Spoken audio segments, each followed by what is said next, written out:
like to call to order the Town of Norton Finance Committee meeting for this evening, Monday, May the 2nd. It is 7:01 p.m. and I will start with a quick roll call. Paula. Here. Bonnie. Here. Elena. Here. Steve. Here. Joe. Here. Kevin Bouquet. Here. Zach.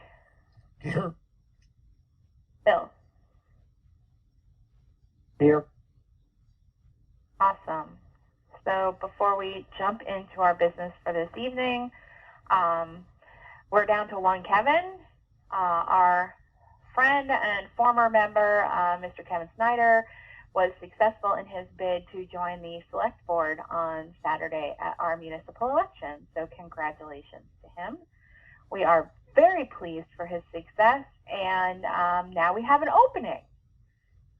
So if you know anyone who would like to join our merry band of misfits here on the Finance Committee, please direct them to Mr. Walter Eichel, the town moderator. And So with that, yeah, Steve?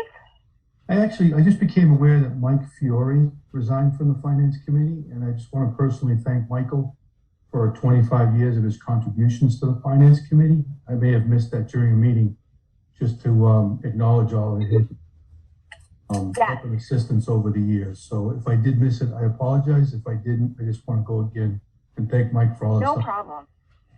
Yes, thank you for that, Steve. We did acknowledge Mike a few meetings back, maybe a month ago, when I got official word that he had left the committee. But yes, he was here for a very long time and made numerous contributions during his tenure. So we do definitely appreciate that very much. Anything else from anyone before we turn it over to Mike? All right, Mr. Units, take it away. All right, thank you, Amy. We have two people on tonight that have petition articles, so if we could go to that first. Dan Pearson is on, and Dan had a petition article for adoption of a town motto, and Dan can speak on that. Sure. Thank you, Mike.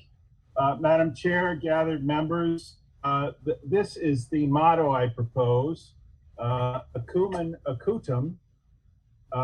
It is a Latin motto, and to be honest with you, contacted by your committee, I thought this was the long of karma reaching out to get me, because I been telling people, as I still will, that the nice thing about a town motto is potentially it costs next to nothing. It's something that you could put on the letterhead, as it were, and potentially on the municipal vehicles, and also carve into the sign of the new municipal building. The reason why I decided or thought that we needed a town motto is that we have a town that's over 3 centuries old, and this is something that could give us more out for that quite old town, but at an extremely low cost.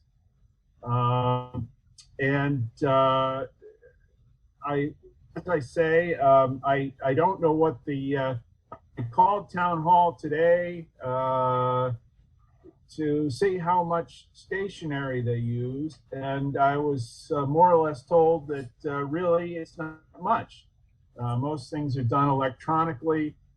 I don't know what the cost of putting creating a graphic for the town is. I assume that it's next to negligible. Perhaps it's not really within the, I don't know the purview of the finance committee, but I'll be happy to explain it. In fact, I think I should. the motto is, the potential motto is Acumen Acutum. It is Latin, and the top word is related to acumen, and the bottom word is related to acute. Now, this works for both the town and the college, because what it means is a sharpened point, which we would hope to have lances that are sharp for the Norton Lancers, but it also means a sharpened acumen, or a sharpened intellect. And which we would also hope for Norton students, as well, of course, as Eton students. And so it's really a motto that encompasses town and gown, if you will. It takes in everybody. And I frankly don't see how it could, it's really, I mean, it's an addition of two words to whatever else you might want to have represent town. So, in a low cost, high cloud. There's one more thing I might mention. As I was going around to get to get the petition signed, someone said, well, is this something to make us look, like we think we're smarter than we are? And I wish I had thought to remind that citizen that the Marine Corps has a motto, Semper Fi, a Latin motto, Semper Fidelis. Even the elite Marine Recon has a Latin motto, Silens Keller Mortalis, Swift, or maybe it's Keller, Swift, Silent, Deadly. So it's just a matter of adding some clout to our town at not much cost. And I'll be happy to take questions. Anyone from the Finance Committee have a question for Mr. Pearson? Madam Chair? Go ahead, Bill. I don't really have a question beyond truly what the cost would be to update a website and put it out there digitally. If it's a couple $100, yeah, I mean, what's the big deal? But if it's more than that, given that we're already in a tight budget, like annually, I'm not sure this is a priority for the dollars. So, my 2 cents. I appreciate it. I hope you're voted down. I appreciate your. Frankly, I would be happy to make a graphic and put it up there on the town website. I don't see how it could cost that much. I don't know. I have to admit, I really don't know. I could make I could take the minister's house, put the words around it, but or we could do something else. But I honestly don't think it would cost that much. Let's see how it could. We don't have to hire anyone, I think. We just have to, well, let me put it differently. I'm sure that there are people within on the town roll who could just, whoever put the current coat of arms, if you will, up there, could also do this easily enough. I can do it, but Madam Chair. Oh, go ahead, Paula. Then we'll come back to you, Bill. Okay. Madam Chair, Dan, maybe this is a question for you. I'm wondering if you have any idea. Is this a common practice for towns to have town mottos? I don't know what the exact statistics are. What I can tell you is that Taunton has one, Boston has one, the state has one, and there are other towns in both the Commonwealth and the country that have mottos.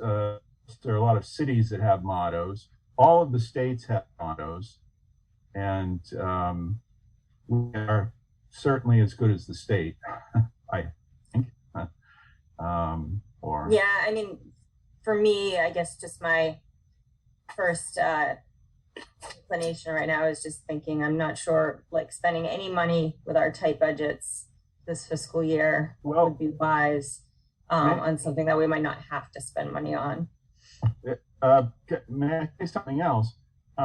Really, what the question is, the question before the ballot question is, should we adopt a motto? Now, if we don't necessarily have to go out and paint everything in town with a motto any more than we have to paint everything in town with that seal of the minister's house that we currently have. So this is something that could be, as I say, you know, you might first see it might be the tiniest change to that big seal that's going to go up on the new town hall, or not. I don't know. And this is just all I'm asking for is to move in a positive direction. It certainly can't hurt. If you want, I'm going to hate myself for saying this, but if you want a business world analogy, this is like branding. Well, like branding, but it is something that has both the town and the school in mind, and Wheaton in mind.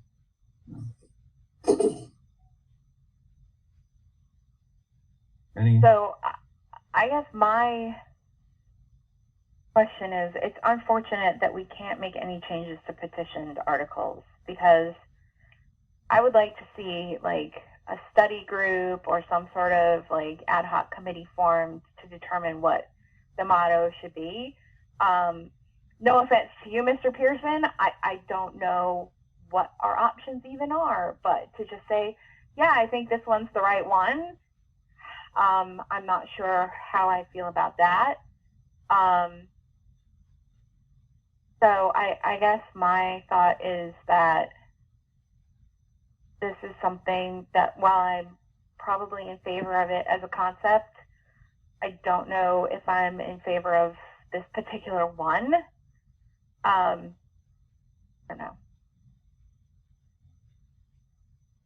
Does the petition have to pass the finance committee? The finance committee reviews and recommends every article that goes to town meeting. Okay. Madam Chair. Go ahead, Bonnie. So I agree with Bill that that's sort of the question before us typically for any article is what the cost will be to the town. And I can guarantee you that that will be a question at town meeting as well. So that question really needs to have an answer for us, for obvious reasons, being the finance committee, but also that is going to be the discussion at town meeting. So it's sort of a preparatory question, if nothing else. But for us to be able to recommend something, as silly as it may sound, we need to know what the cost will be. So if the question is, the petition is to change or to give the town a motto, is one thing. If the associated assumption is that then the town will have to spend money to somehow officially adopt the motto or put the motto places or anything like that, and there is a cost associated, then we need to know that that is part of the petition or not. So that's what I'm sitting here wondering. It's not whether or not I think there should be a motto. Some people may have feelings about that. It's really about the dollar signs associated with it. I wonder, of course, there's a saying, ignorance of the law is no excuse. But at the same time, no one told me when I was doing this petition that would need to be some financial analysis with it. And I don't know. Did I miss something, or I didn't know of needing to come before your committee until maybe a month ago, and I am guessing it was not an oversight on the part of the town clerk, who is my go-to person, if you will, who gave me the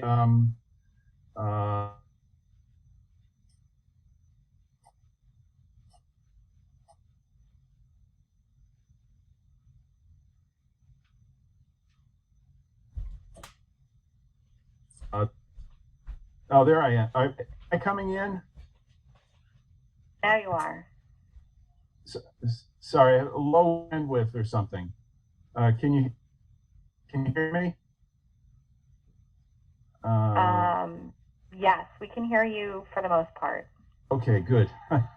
So I hope I don't seem that I'm trying to be difficult. It's just I didn't realize that there would be, but as I say, I don't see how simply adopting, you can look at the, it says from the board to me. Okay, well, I don't know if that's me, but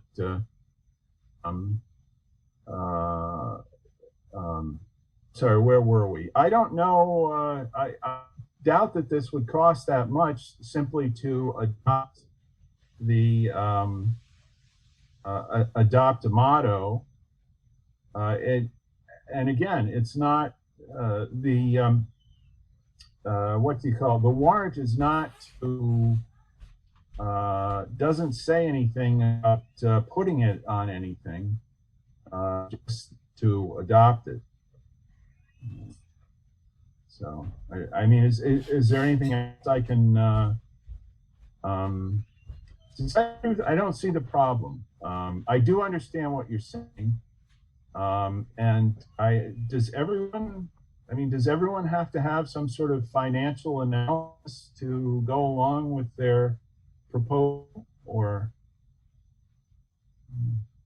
No, not everything is going to have a financial analysis go with it. I think that the concern here is if we're talking about like making an update to a granite sign on the town common, obviously that is going to have a cost associated with it. But I think it's kind of a two-part question. The first part being, do we want to do this? The second part being, how do we effectively implement it? And what is the cost associated with that? And that piece of it isn't necessarily a piece for you to figure out, Dan. That for sure is something that would need to go through town hall, and probably the select board would need to weigh in on that. But I just, I don't know. And I just checked our notes, and the select board has not voted on this question yet. So I'd be interested in knowing. I see a few members present tonight. I know that Michael Toole is here. I don't know if they have any thoughts or if they've even discussed it in any of their meetings yet. Well, I'll have an email to the Board of Selectmen. Actually, I'm not sure exactly how the vote went, so I'll add it to them as soon as possible, and I will copy FinCom on that email. That would be great. But let me say again, it's 2 words. The motto is 2 words, and the plan is to put it before a general vote of town meeting.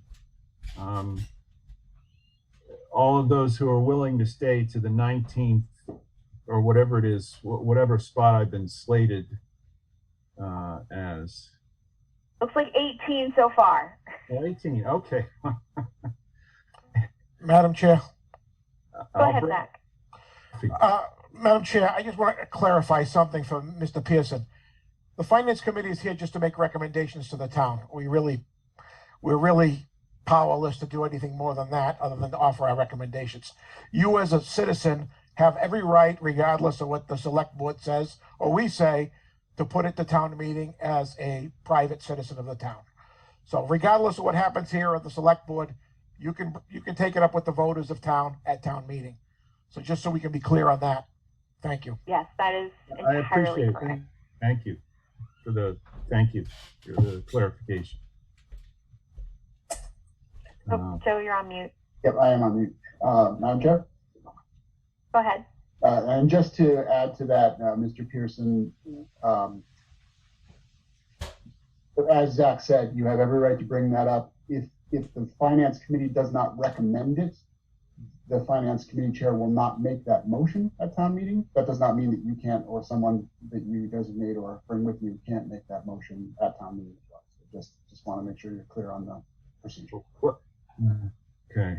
I mean, I still would appreciate, of course, the stamp of the Finance Committee, and you know, this is two words that can be added somewhere. I wonder if there's anything else that I could say to you or guarantee. I don't know. Frankly, I don't know what I would say, but or if any financial objections. I mean, I'm sure that if somebody else comes with financial something before your board, I mean, I'm sure that just about anything else, my suggestion is probably, you know, such a small fraction of whatever else is being brought before the committee. Implementation, that, you know, whether you want to put it on the letterhead or whatever else, obviously, yes, that's different. Anyway, I'm just chewing up the same ground we've been over, so. Madam Chair, Go ahead, Bill. I think as a last point, at least from my perspective, at a minimum, before you even get to thinking about letterhead and you know, altering granite signs and all that, my guess is that we would have to have this reviewed by town council to make sure we're not, you know, stepping on anybody's toes or anything like that, and that alone will be thousands of dollars. So, Well, I don't think it's a freebie. It's going to cost money. So just be aware of that. If I might answer that, this motto, after I was a classics concentrator at Brown, and so Latin was one of my things. So I just decided this on my own because it combined both town and gown. But after I had designed this, I went and looked online, and there's actually I don't know the size of the unit. I'll say a battalion. It might be a regiment, an engineering battalion or regiment that has the same two words but reversed. So I'll explain that. Latin is a language where it's very putting where you put the adjective. So you can put the adjective before, you can put the adjective after. And so there is already a unit of the Army, and I'm sorry to bring that information, I really should have, that already has a motto that says, really it says the thing. It's just that the letters are, the words are reversed. So I don't know who it would be offending, if anyone. It's,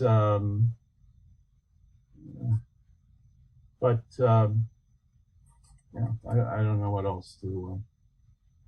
All right. I think, yeah.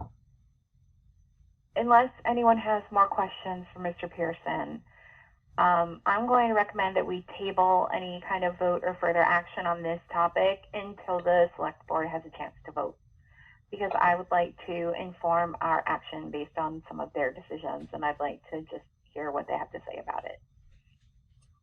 Anyone have any other thoughts or feelings on the topic?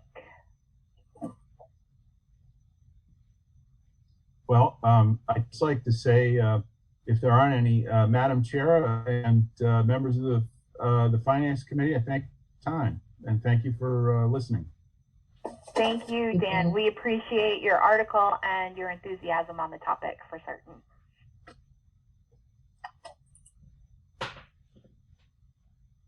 Madam Chair.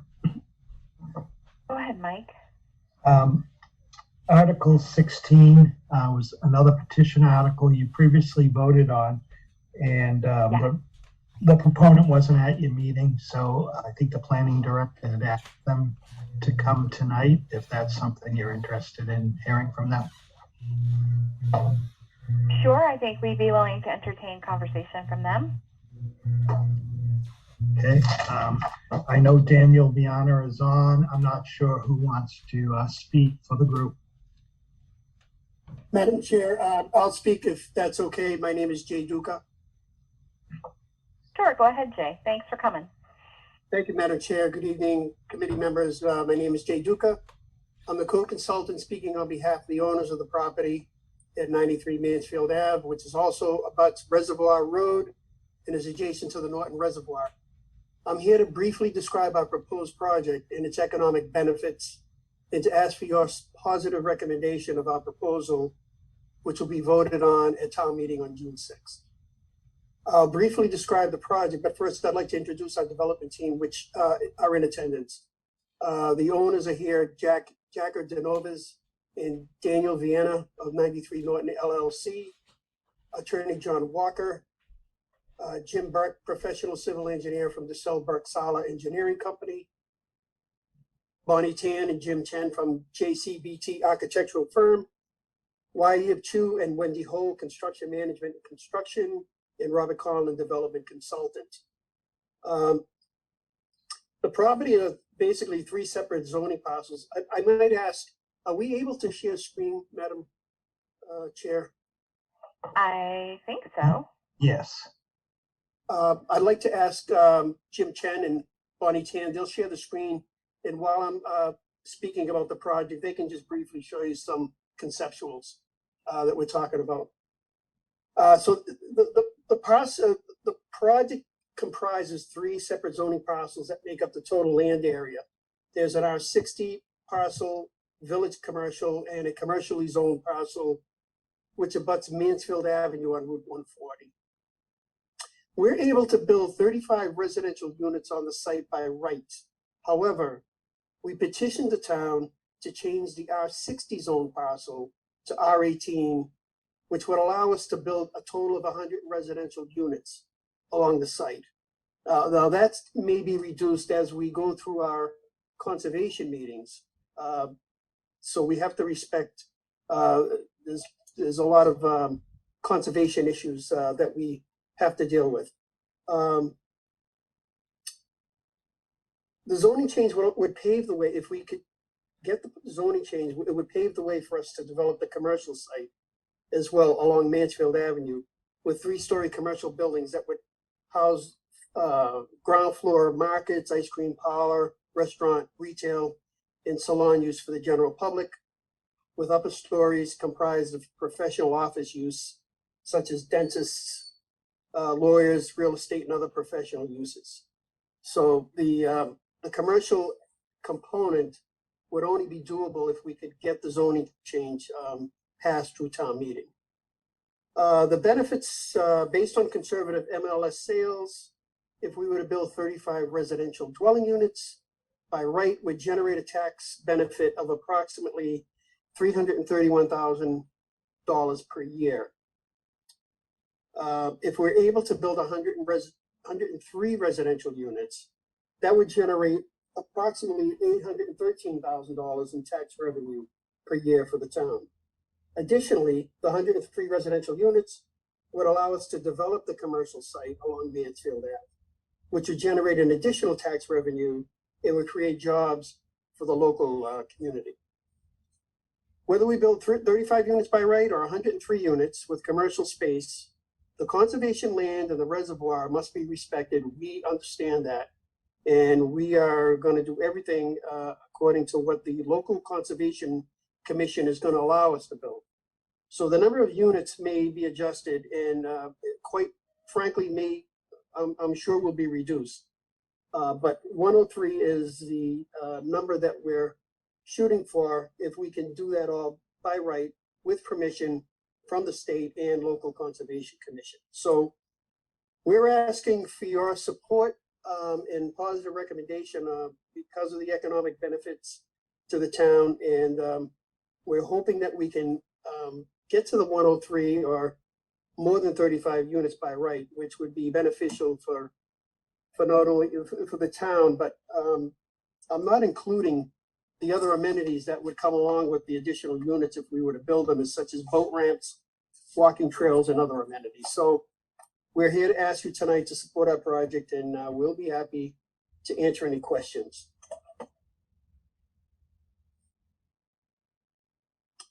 Thank you, Madam Chair. Anyone have questions Madam for Chair? Mr. Duca? Go ahead, Bill. I have many, but anyways, first off, this was the article that the planning board voted against. Am I correct? That's correct. The planning board and the select board both voted no on this. So they both voted no. And part of the issue from some of the abutters, and I would be a long stretch abutter, was that to make your project successful, you needed to extend sewerage into this parcel. Is that correct? That's correct. In order to put the sewer in, it's really all about numbers, and we would have to build a lot more than 35 units. Right, but then that sewerage would also then impact the numerous abutters on Reservoir Street who may or may not need sewerage at the moment, but would be by certain town bylaws forced into it for a financial hit to them personally. We are So, I'm sorry, go ahead, sir. So, one, the planning board said no. Two, the select board said no. Three, the abutters aren't crazy about it. Why should we vote in favor of this? Well, we're here tonight to talk about the economic benefits. And as far as the folks who need to connect to the sewer, and you're correct, we counted about 7 people that would need to connect to the sewer line. It's about a 1,300-foot sewer line connection, which is quite expensive, and it includes redoing the road and the sidewalk. And I can have Mr. Burke speak on that. But you're talking about 7 folks who would have to connect, and we are quite confident between the city and ourselves that we're going to mitigate any costs that it would take for those folks to connect to the new sewer line, which would also be a benefit to those folks. And you're right, at the planning board, we did have the abutting neighbors there, and there was a lot of opposition. We understand that. We're asking to do something by right. If we can get the zoning change, we're not asking for variances. And we're hoping to build a lot more than 35 units that the site would support, and that we can respect the wetlands and the conservation and the Norton Reservoir at the same time. We think it's a good project still, and we're going to take it, we're going to ask the town to vote on it. And is it 2-bedroom, 3-bedroom, 4-bedroom, 5-bedroom houses you're trying to put up? I'd like to turn that over to the architect. They can answer that question for you, sir. Jim or Bonnie, would you care to answer that? Yes, good evening. My name is Jim. of JCPT Architects.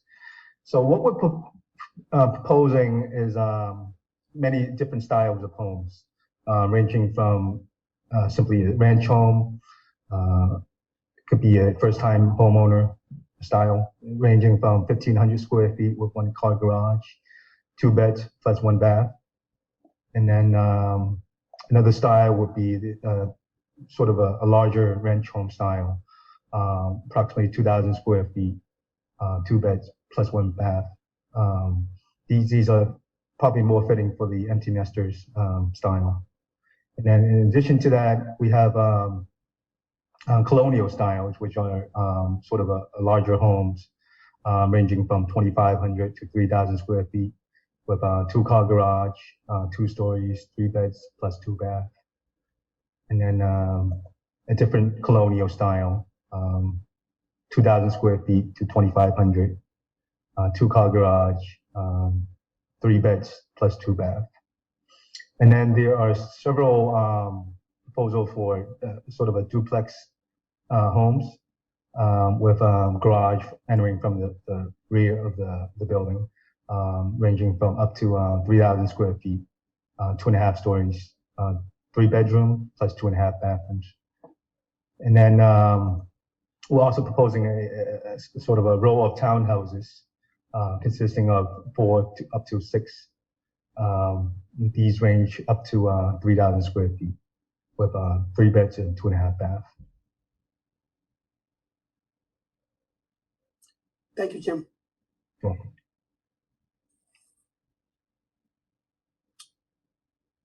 And Madam Chair, if I could continue, what Go ahead, Bill. some of the concern that this project was emptying onto Reservoir Street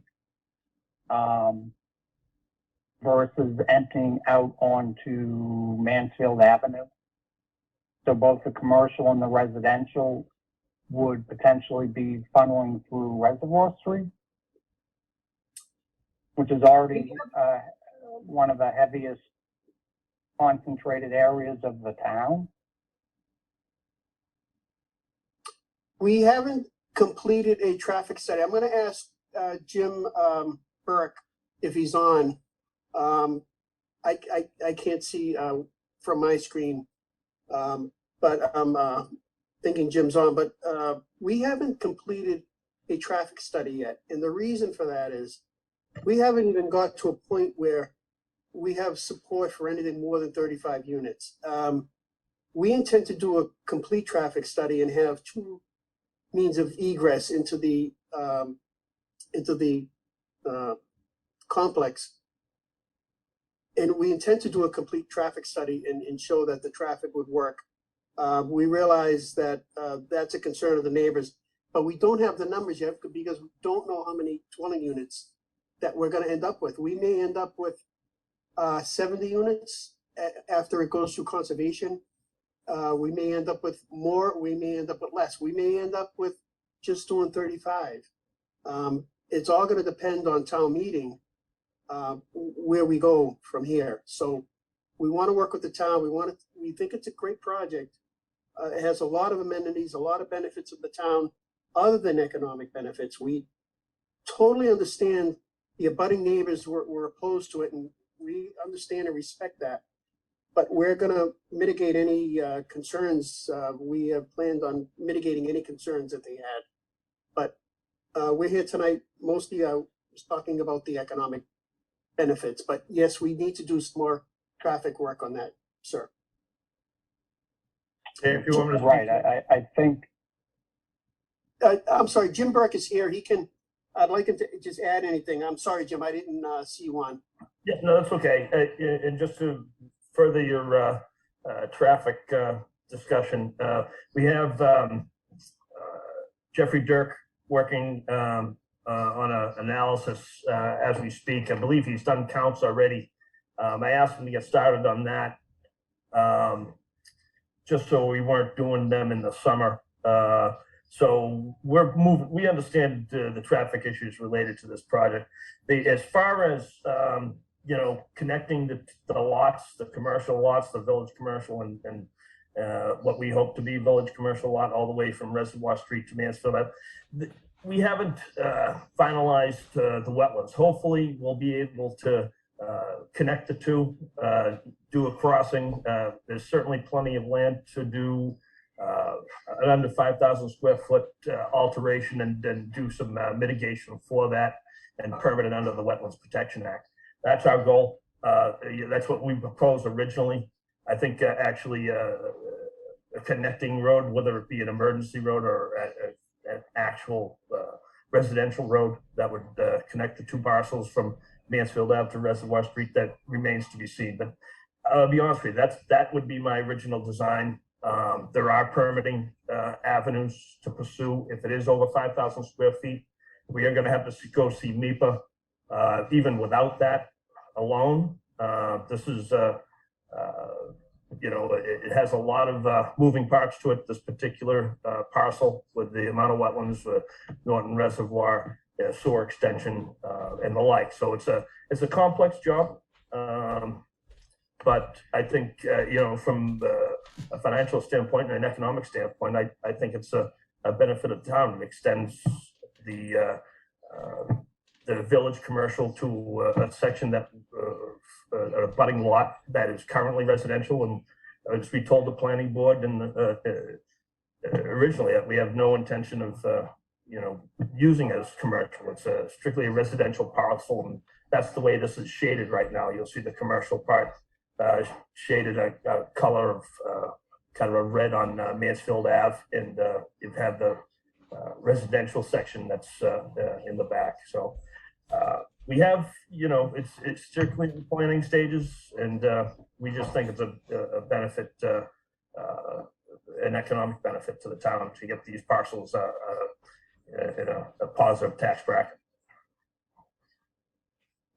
So maybe second to last question, or last question, if I may. So you're trying to do village commercial all the way to Reservoir Street, is that correct? Yes. So if this is a residential development, why do you need it to be village commercial? The density, to get the counts to support the sewer extension. And that would bring the sewer down to Mansfield Avenue, which would significantly support that, right, that stretch.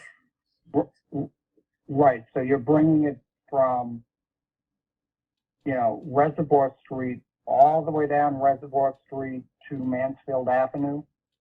We'd actually bring it to, we'd bring it to our parcel. I can get, I did a preliminary design that has a gravity store that brings it to the corner of the lot on Reservoir Street. We would do a gravity collection system for our residential parcel, and probably maybe a pump system, and then it'll be a pump system from the commercial lot all the way back through the property to connect up to the new gravity line in the public way. So it's a combination of the two. So we would be gravity to a pump station, and that pump station would pump to the new gravity store on Reservoir Street. And that pump station would be available for extension after that. And Jim, that would require a new road. Jim, that would require new road work and yes, other improvements along Reservoir Street. Yeah, they're talking about sidewalks, and we're certainly amenable and listening to that and see what we can do with that. Yeah, I mean, like I said, this project is very preliminary, and we think that the zoning change from the R60 to the village commercial would provide the economic stimulus to allow us to move forward. Well, thank you for answering some of my questions. The economic stimulus to the town if you're putting in 130 houses, especially if they're multi-bedroomed houses, would then mean most likely children, which would then mean impact to the schools. So the plus benefit of more tax revenue gets eaten up by more school requirements. So I'm unsure if it's a win-win for the town, but good luck at town meeting. And we understand that. We just think that the village commercial provides a lot more flexibility, a lot more potential for development, and instead of having the parcel lay fallow, and it would allow us to kind of move forward with an option. We still have a long way to go. It just changes the zoning to provide an opportunity. So I very much appreciate the presentation. It looks like a lovely development. I would like to remind the finance committee members what the planning director said last week, that we zone for the parcel, not for the project. And to keep in mind that if we were to approve the rezoning of this parcel, that then the parcel could be sold probably for more than it is worth as R60. And anything that is allowed to be built in village commercial could be built on this piece of property. A liquor store, a hardware store, a CVS or Walgreens, anything that is allowed to be built could be plopped in the middle of the neighborhood on Reservoir Street by right, without a special permit. So I have a suspicion, even though I have not seen the minutes of the planning board meeting, that is very likely why they voted against this. Yeah, unfortunately, there isn't. It goes from we couldn't do R40. It's just from a legal standpoint, spot zoning and that kind of thing. At least we have a budding village commercial. Right. And to me, it just kind of blended. So. Right, and unfortunately, all of the abutting village commercial fronts onto Mansfield Avenue, not onto Reservoir Street, and kind of the entire neighborhood aspect of Reservoir Street is a little bit segregated from the business district on Mansfield Avenue. So, I don't know if anyone else on the finance committee has questions they'd like to ask of the presenters. Madam Chair, I do have one. Go ahead, Joe.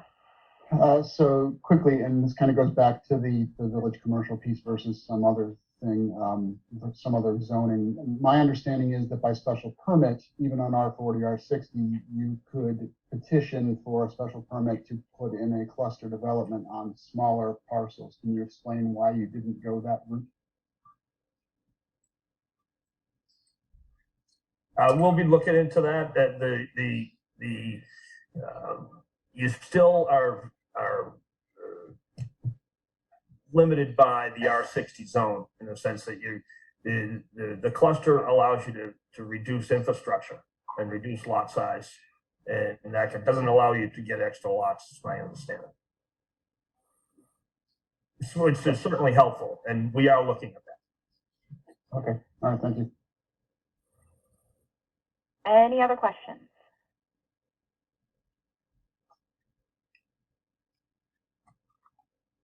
All right, I'm not hearing any other questions. We voted to not recommend this article last week. That means a couple of things. The first thing it means is that we won't move the article on the floor at town meeting. However, any resident of the town of Norton can stand up and move the article on your behalf. I also, at this time, am willing to entertain a motion to reconsider this article and have it re-voted if people would like to do that.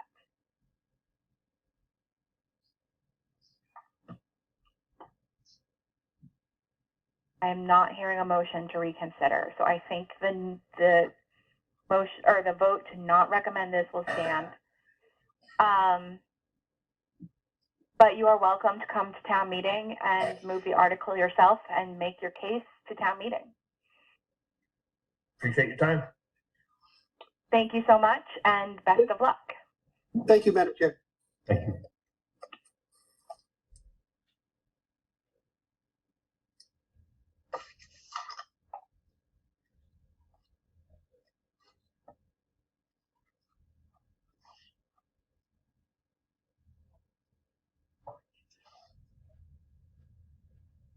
All right, Mike, what do you have next for us? All right. Well, if we could get back into some articles. You know, Some we of love which, the articles, Mike. some of which select board has voted for already.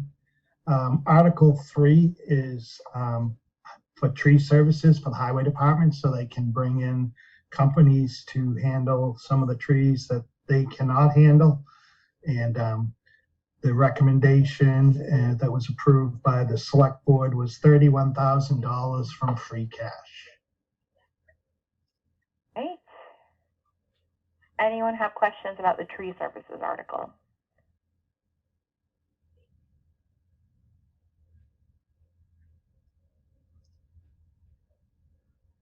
Hearing none, the chair would entertain a motion to recommend Article 3 as written. Madam Chair, Bill? I recommend we approve Article 3 for, was it 31,000 coming from free cash to fund certain tree services? Motion, do I have a second? Second. Bonnie, there is a motion and a second. Any other questions or discussion? Hearing none, we will vote. Paula? Yes. Bonnie? Yes. Elena? Yes. Steve? Yes. Joe? Yes. Kevin? Yes. Zach? Yes. Bill? Yes. And I too am a yes, so that is unanimous. Thank you. Article 7, capital improvements appropriation. Right now, I would recommend that we not put any money into capital improvements. So I would entertain a vote to not recommend the capital improvements appropriation or take no action, whichever you usually do. I think we usually take no action. Okay. All right. Do we even need to vote on no action? No, I think you usually do, though. Okay, we will. Just, for laughs. All right, the chair would entertain a motion to take no action on Article 7, the capital improvements appropriation. Madam Chair, Bill? I recommend we take no action on Article 7. Second. All right, I have a motion and a second. Any questions? All right, we'll go straight to a vote. Paula? Yes. Bonnie? Yes. Elena? Yes. Steve? Yes. Joe? Yes. Kevin? Yes. Zach? Yes. Bill? Yes. And I am a yes, so that is unanimous. Article 19, this is another request from the Highway Department. This is for $3,000 from free cash, and the select board voted 5-0 to recommend. This is to allow them to pick up abandoned items along the roadway that they have to deal with, larger items, unfortunately. Right. Any questions before we, Madam Chair, oh, go ahead, Zach. why is this separate? Why is this just part of their budget? Why are these separate articles for even the tree service and now trash? Why wouldn't it be just part of their operating budget? Just because it's something that's extra that we hope at some point they don't need. But the last couple of years they have needed this. And I will remind everyone, and we're going to work on getting the word out that they do have a drop-off area down at the highway department. So people can go down there and drop off items. It costs, but it's minimal. So hopefully we'll start encouraging people to do that. Not throw mattresses on the side of the road. Right. Madam Chair? What a novel concept. Go ahead, Steve. Mike, and with that said, isn't there enough capacity if we were to pick everything up and bring it down to that dump site at the town highway barn to take care of that? Is there enough capacity? There is, but you know, the stuff that gets dropped off, people pay to get it so we can dispose of it. There is a fee. It's not a large fee, but there's a fee for TVs, refrigerators, things like that. Right, but kind of along Zach's point, if we as a town were to pick those items up, drop it off there, wouldn't we have the coverage already to get rid of those items or let it go under the normal process? I think it's a way to keep that fee low so that the people that are doing the proper thing aren't really subsidizing this operation.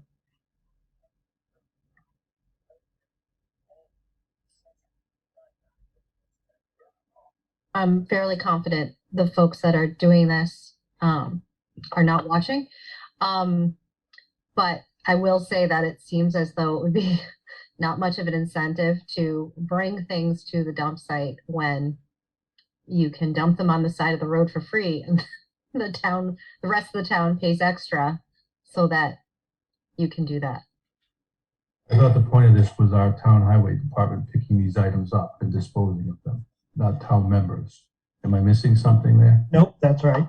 No. Okay. So why couldn't the town highway department bring those items to the disposal site at the highway barn and get rid of them along with the regular program? Because there's a cost to get rid of all these items. So if you bring something down to the highway barn and you're paying a fee, that's covering the cost to get rid of it. Whereas this is not covered by that, the items that they have to pick up. You're saying the town turns that fee over to whomever they then bring the television to. Right, yeah.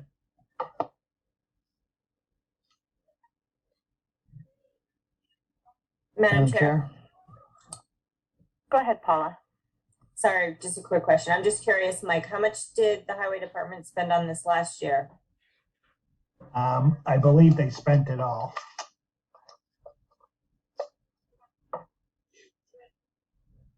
All right, who had the other question? I can't remember if it was Joe or Zach.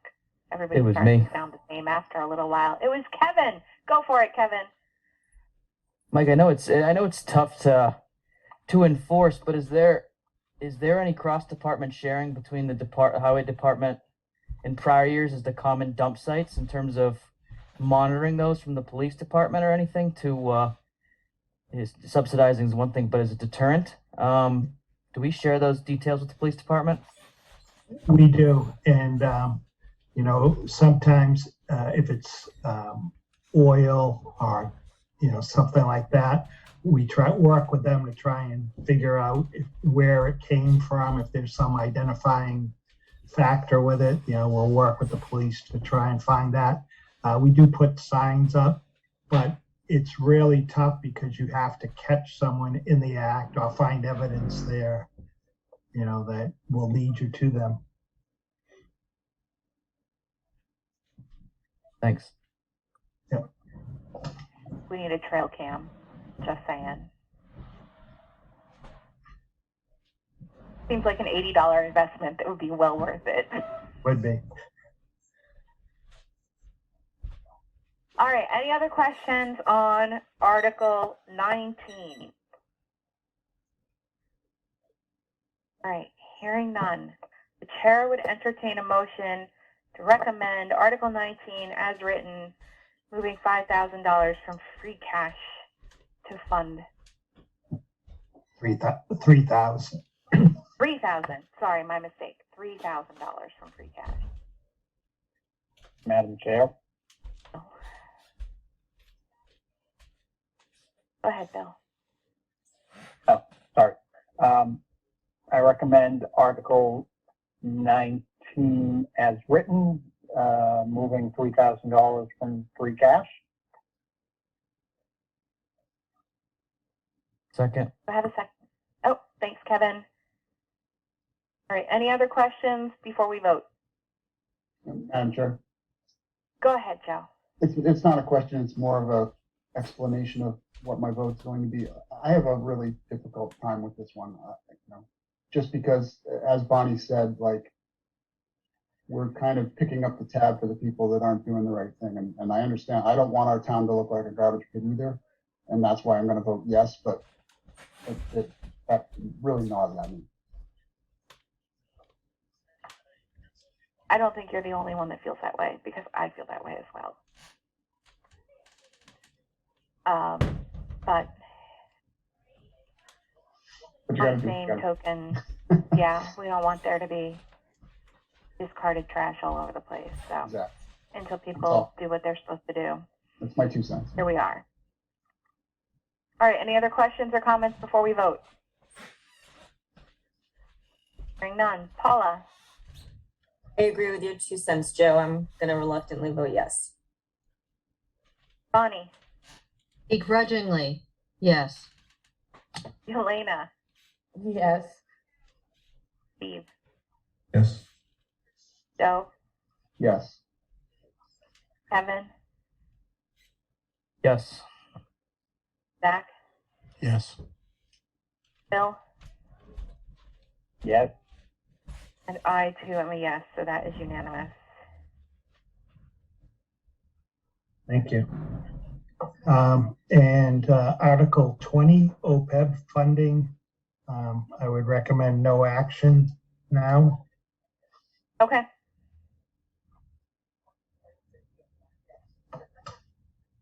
Did we cover OPEB for all of our new members, or do we need to give a 3-minute explanation of OPEB? Bill says we don't need to give a 3-minute explanation of OPEB. I'm good. Maybe we'll wait till we fill Kevin Snyder's open seat, and then we'll give a 3-minute explanation of OPEB. When we're funding it in the fall, we'll. Yes. When it matters, we'll share what it is. Until then, we'll just keep moving. All right, the chair would entertain a motion to recommend no action on Article 20.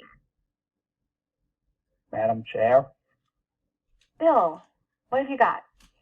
this is for Paul. Bonnie's giving Paul a shout out in the comments. Bill, God rest Paul. He was a gem. Oh my God. I recommend no action on Article 20, though I will change that in the fall. I thought you were really gonna help Paul out. No, not that far. I'll second it. All right, thank you. I have a motion and a second for no action on Article 20, OPEB funding. Any other questions before we vote? Hearing none. Paula? Yes. Bonnie? Yes. Elena? Yes. Steve? Yes. Joe? Yes. Kevin? Yes. Zach? Yes. Bill? Yes. I am a yes, so that is unanimous. Madam Chair, Go ahead, Zach. are there 2 open seats on this committee at the moment? So right now, there is the open seat that was very recently vacated by Kevin Snyder. And there is a seat that has been filled with a gentleman named Jeffrey Moynihan, and I got all of his paperwork, and he is on the meeting invites and has been for several weeks, but he has not attended. I've emailed him and asked if there's anything he needs in order to attend. So this evening, I emailed Walter, and I asked him to reach out to him and see if there's anything he needs to be able to. So the answer is a maybe. I I don't know. All I know is our quorum changes based on the number of actual members that we have. So the fact that he is sworn in and is a member but is not attending could mess us up at some point in the future. So, trying to work through that.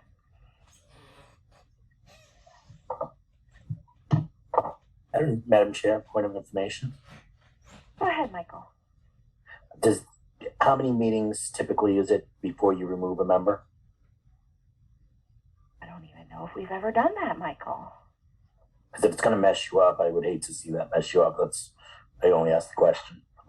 It hasn't messed us up yet. So Okay. we will continue moving on, and we'll give Walter a little time to work through it. And hopefully we'll find a new member soon to replace the irreplaceable Kevin Snyder. Until then, we will just continue doing the best. Do not give Kevin that much ego boost there. Looks like he can't stay away either. I know. I was shocked to see that already. You know, I invited him to come to hear my little kudos at the beginning of our meeting, and he was late, so he didn't get to hear them. And now I'm just making him sit here till the very end so I can do it again.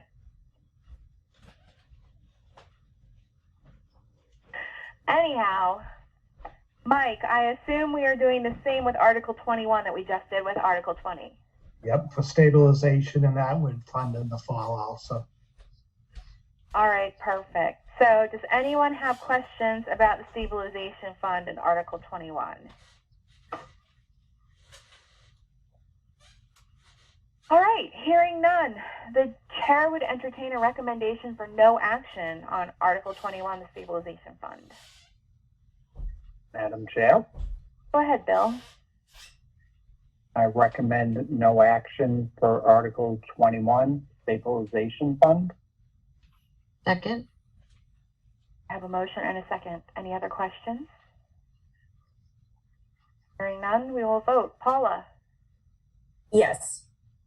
Bonnie, Yes. Elena, Yes. Steve, Yes. Joe, Yes. Kevin, Yes. Zach, Yes. Bill. Yes. I too am a yes, so that is unanimous as well. All right.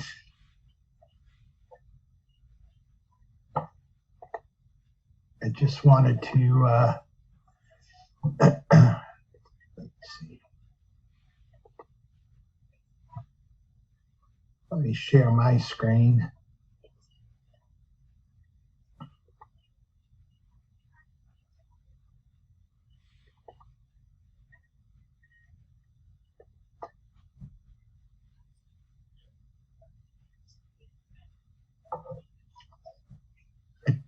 Okay. Just wanted to go over the financial situation. You all received this in your packets. So just to go to the bottom line, with the budgets as submitted from all departments, we were short $1,704,805. So in order to get to a balanced budget, we started looking at different scenarios. And so what we started working on is 2%, which requires on the general government side a cut of $372,648.28, and on the school side a cut of $915,514.32. And with that, we're still short $208,704. And let me go back up. I increased from 600,000 to 700,000 free cash. And so we're working now, looking at revenue and also if possible, trying to see if the Hicks Fund might be able to go back to the 200,000 that they gave us last year. And if need be, maybe use some more free cash. Because going to 2% is hard enough, and trying to cut more would be tough. Madam Chair? Go ahead, Joe. Mike, can you kind of fill us in on your rationale for that increase in free cash from 600 to 700,000, especially given that we're already short? Yeah, we're just trying not to have devastating cuts in the budgets. I mean, we're having devastating cuts, but anything more would be, we're trying to offset that by using some more free cash. We had used 700,000 a year in the past. Okay, I misunderstood. I thought you were increasing what we were keeping. Oh, no. I'm sorry. Taking that. Okay, got it. Thank you. Yeah. My bad. No problem. I'm still new at this. That's fine. It's good to have the questions. So we're all still working on that. So Mike, yep. What kind of cuts are we looking at in this type of a scenario? So I can go over that with you. Let's see.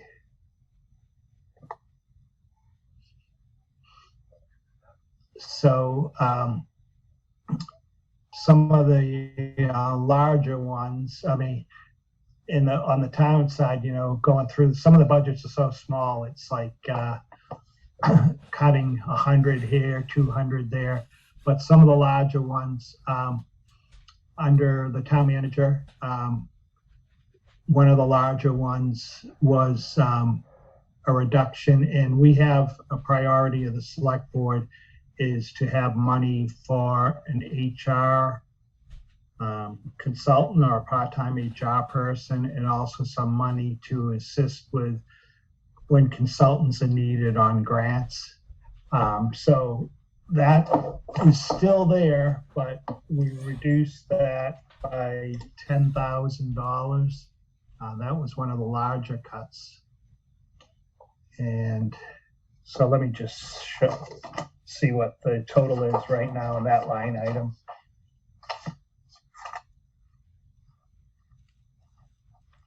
It was 50,000, it's now 40,000. So there's still enough there that we could hire either a consultant for HR or a part-time person, and still have some money to help out with grants. What we use that for is our department heads are great on applying for grants, but sometimes they may need some technical assistance from an engineer or a consultant to move them over the top. Then in the police department, cuts to overtime. So let me get to that. So the overtime in the police department was cut from a request of $444,500 to $378,500.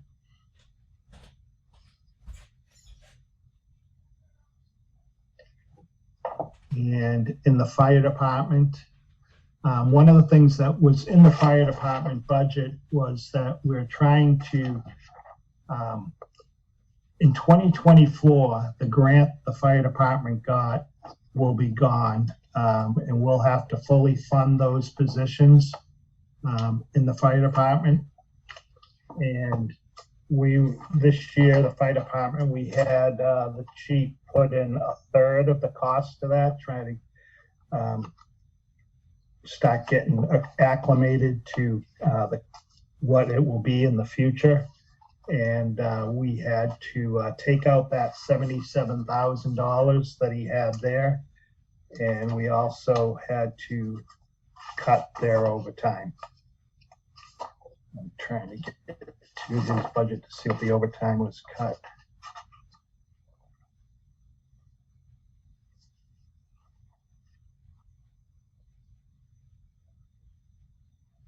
Madam Chair. Go ahead, Steve.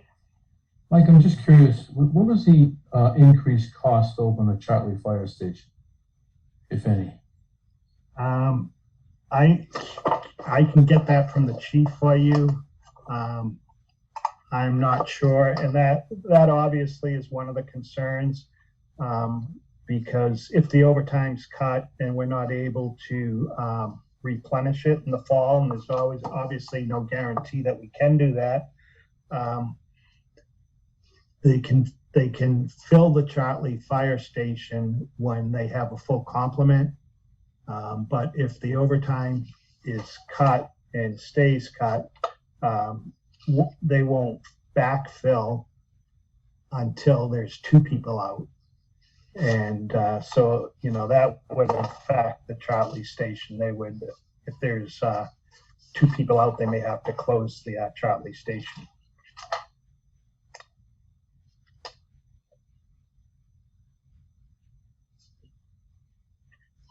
Then, go ahead. Mike. Go ahead, Bonnie. Yeah, thank you. Mike, I was wondering, what was my question? Now I've lost my train of thought. Oh, the grant that covered for these 2 positions, is that what you said that it was covering? It covers 4. 4. Is that not at all renewable, or how does? As part of the grant, we're required, we cannot lay off those 4 people. We're required to keep them and fully pay the cost. Gotcha. So it's not renewable and they're not to lay off. Not that I'm saying we should. But the 77,000 didn't cover their entire salaries, I'm guessing, or is that 77,000 the 1/3? That was 1/3, correct. You see. Okay. And Madam Chair. Sorry, Mike. Oh, go ahead. So when Chief Simmons met with us, I don't even know when, we were meeting in person, it was a hybrid. He had said that money from a CPE grant or ambulance funds was going to help cover the cost of these positions. Is that not an option for next fiscal year? Oh, sorry to interrupt. That's what we're looking for in the future. With this extra staff on, that they can continually run the 2 ambulance during the day, and that we'll be able to cover the cost in the future by increasing the amount from ambulance receipts that we allot to the budget. Okay, so he'll be able to cover that 77,000 with ambulance receipts hopefully this year. We could look at that. That's a good possibility in the fall. We could look at that and see if that's something we could start now. Right now, the fire overtime was cut from $617,919 was the request to $517,919. Last year was the appropriation was $575,000.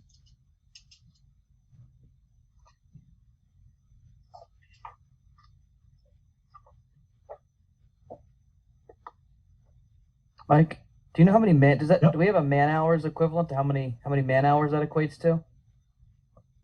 The overtime? Yeah. I am sure the chief can get me that, and I'll get that for you. One of the other large cuts was in the highway department. They were looking to add a new staff person, and we had to eliminate that. That's the $52,938.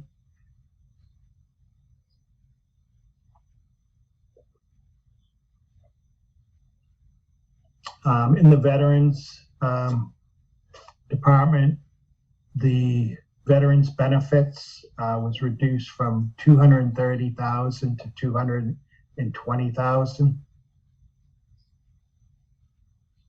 And the library with a 2% increase is a reduction of $23,865. And the Council on Aging up above, Beth was doing the same thing, trying to get more hours in the budget. Right now, we're paying for the extra hours for her 2 staff people using grant funds. And those grant funds will exist until 2026. And after that, we'll need to fund the positions.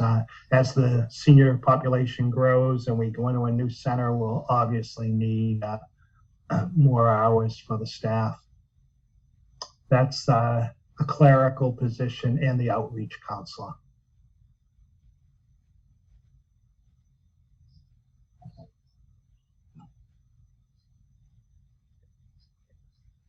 So those are the major cuts.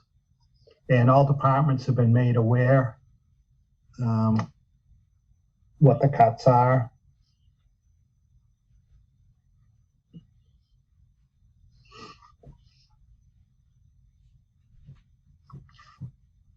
Madam Chair. Any other? Go ahead, Bill.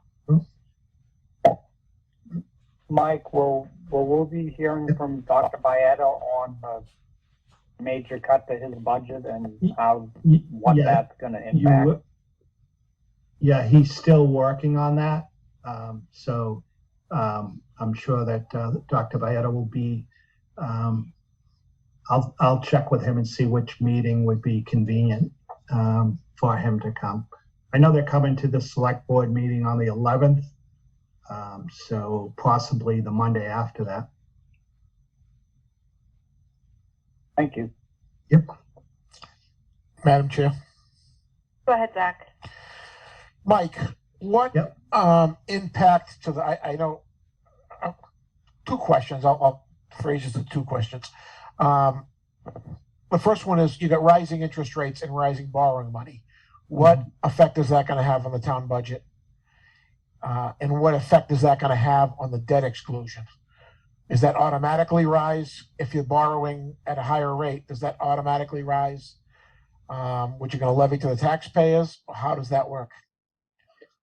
Yes, the answer for the debt exclusion is yes. That will go directly to the taxpayers. And anything that's not a debt exclusion, rise in interest rates are obviously going to affect our budget because our fixed and shares will go up, and it'll impact how much money we have available. And one more, the schools are short money for this fiscal year. I think they're looking for, in the neighborhood of $250,000. Yeah, I can show you. Is that in free cash? I mean, do we have that? Let me wait a sec.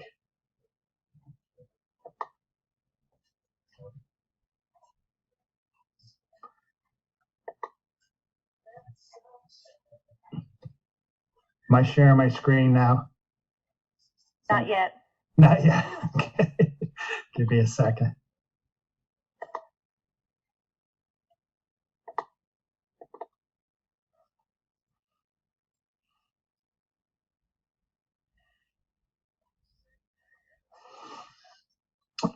So to give you an idea on that, our starting balance in free cash is $1,995,995. Snow and ice will be $137,010, and then the $700,000 to the operating budget. Then the tree services, the $31,000, and the $3,000 for the disposable items picked up on the side of the road. Still waiting for a final figure on the Henry A.L. and the high school engineering design to construct to the sewer line. Then when we get to the special town meeting, there are some items, prior year bills, $2,347.92, separation expenses, $262,094, and operating budget supplements, $428,600. Now, those are all still speculative. The schools still have to review some of those budget supplements, and so if we used all that funding, we'd have a balance left in free cash of $431,943. And just to give you an idea of what some of the budget supplements are possible, for Norton Public Schools, $395,000, and for a study from Weston and Sampson for the Henry A. Yale and the high school. The issue there is that to tie into the sewer, you can't have rainwater going into the sewer system. It's called infiltration and inflow, I&I. And so there appears right now to be some I&I going into the sewer down at the Yale and high school complex. So they're working on that to see what the cause is and how to get that out. Bristol County Agricultural, an extra tuition, $3,600. The snow removal, as I said, and then fuel, $40,000.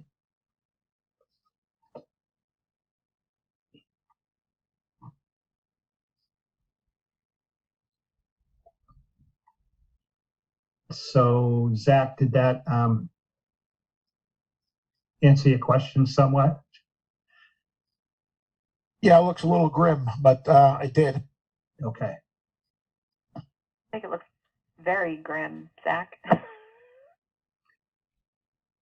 And we still have what, a $200,000 deficit. Go ahead, Bill. So, Mike, a question near and dear to my heart, which I brought up for years. So this year is grim. We know at this point in time, interest rates are going up. We know salaries go up. We know fuel costs go up. So we know this year is grim.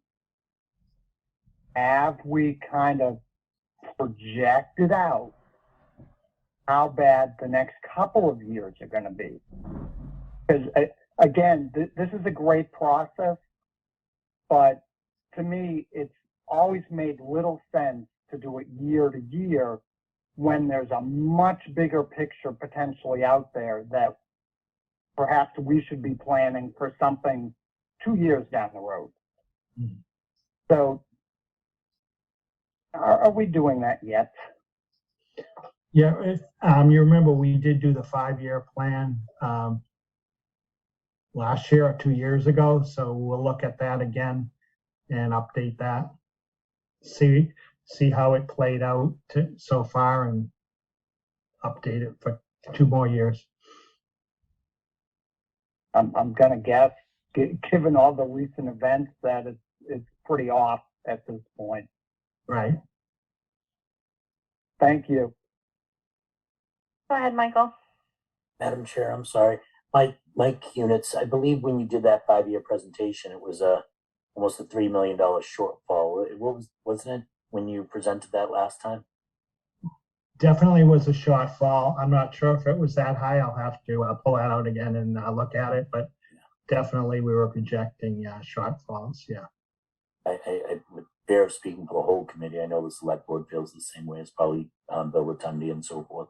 Get a snapshot on that. So. Madam Chair. Go ahead, Paula.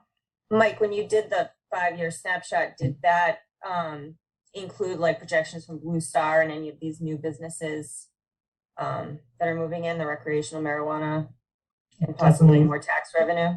Yeah, definitely not recreational marijuana. And probably, I don't know if Blue Star, how far along it was then. So probably not. All right, trying to stay a little optimistic. Thanks. I just keep hoping for some giant, like, new build out that's going to require a $1.4 million permitting fee.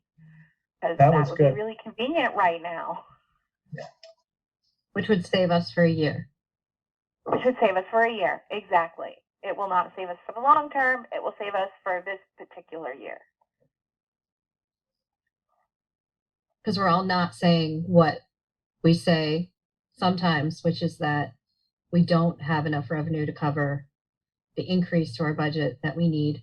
And the town voted down 2 overrides, which is what we have to live with. But it means that even when we make pretty significant and deep cuts, especially to certain departments, we still are $200,000 short to meet our expenses projected for next year. And that's a real concern. Right. And that Prop 2.5, 30 some odd years ago, has handcuffed us. And for 30 years, it has capped our revenue projections at 2.5% plus new growth, when our expenses for healthcare alone were going up 10, 12, 15% annually for many of those years. So that is a hole that we may never be able to dig out of.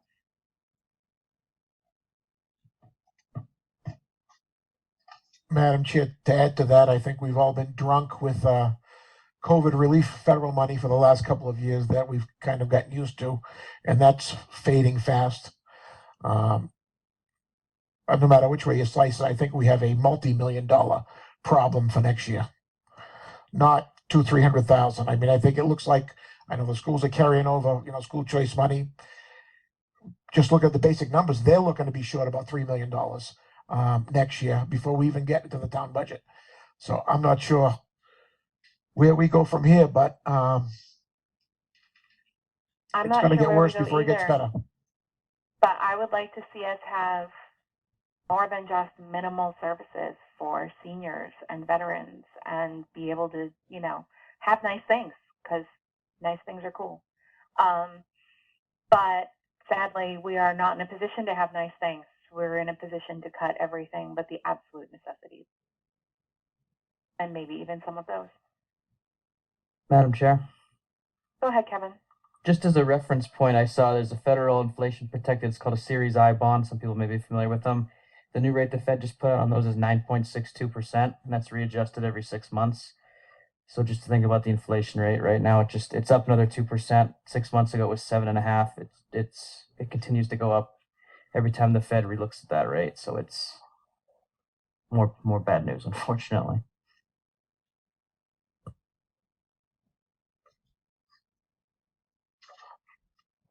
Oh, this has been a little ray of sunshine this evening. Thank you all for that.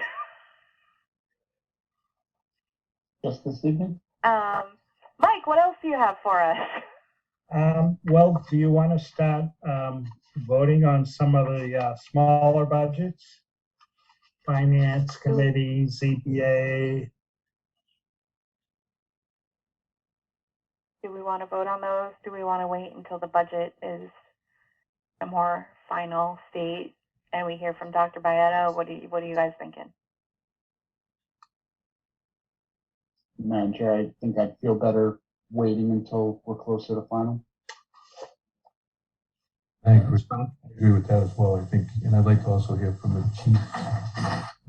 We've reviewed a lot of budgets.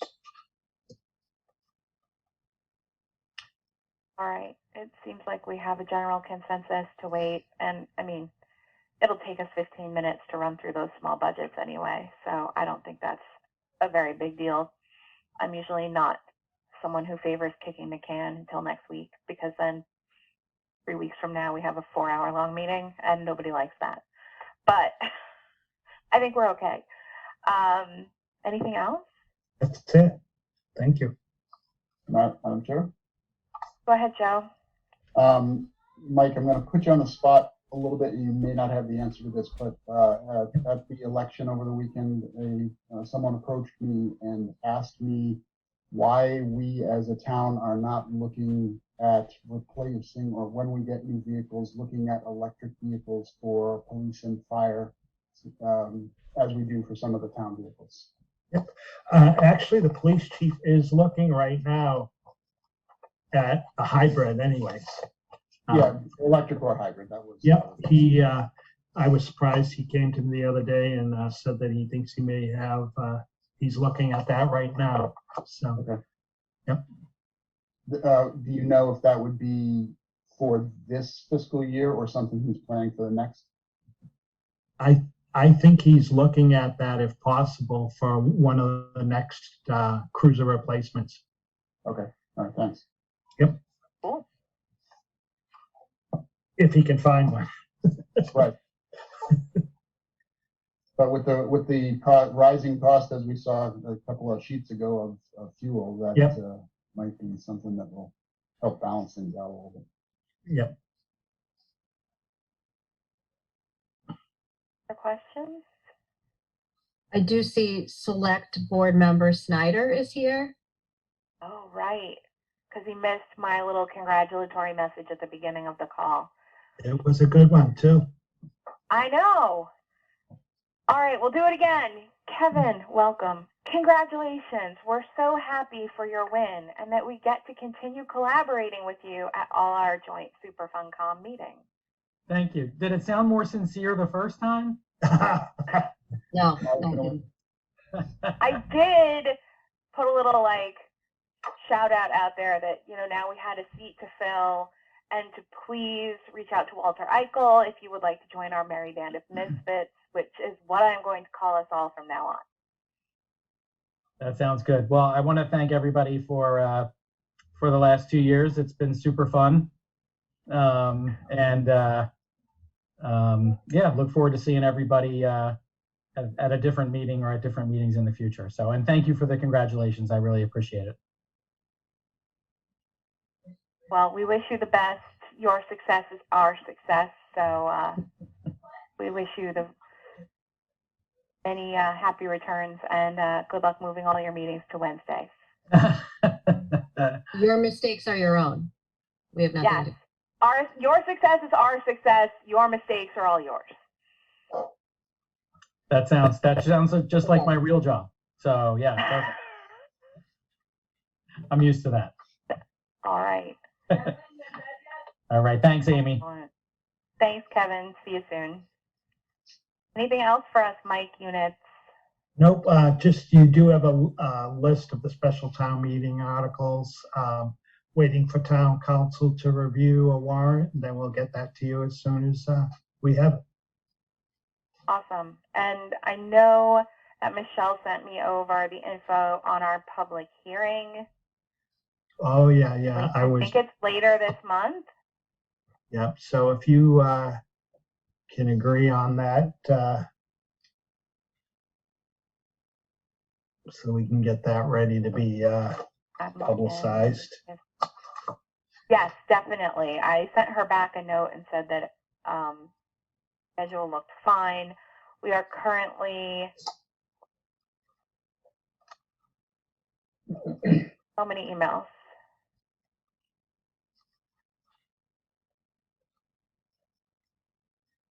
I can't find it right now, and I don't want to hold everyone up, but I'm going to make sure we publicize.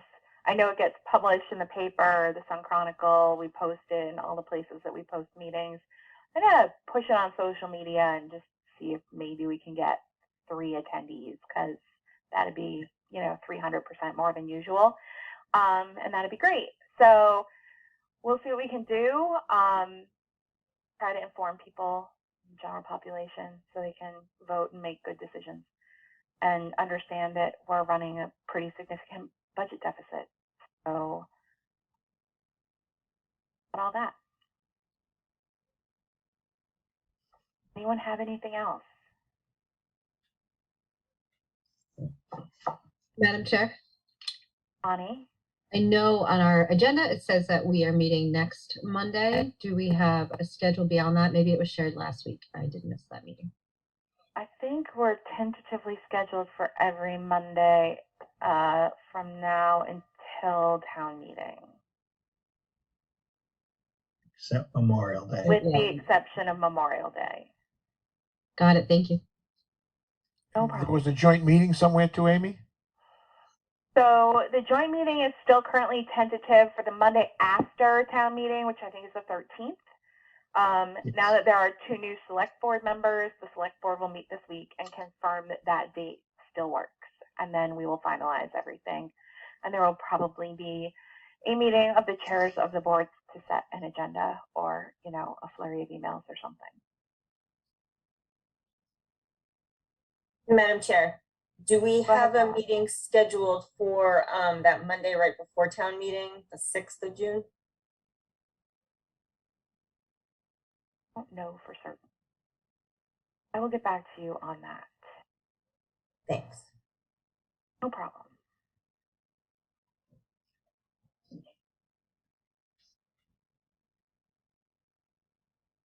Wonder. Yeah, so we don't have, just Mike, so you know, we don't have invites from Charlene for any meetings after today, Okay. We'll take which care is of why that. we're all kind of scratching our heads and wondering when our next meeting. All right. So we'll get that. And I'll try to find the email I got from Michelle and send everyone a note just what the schedule is.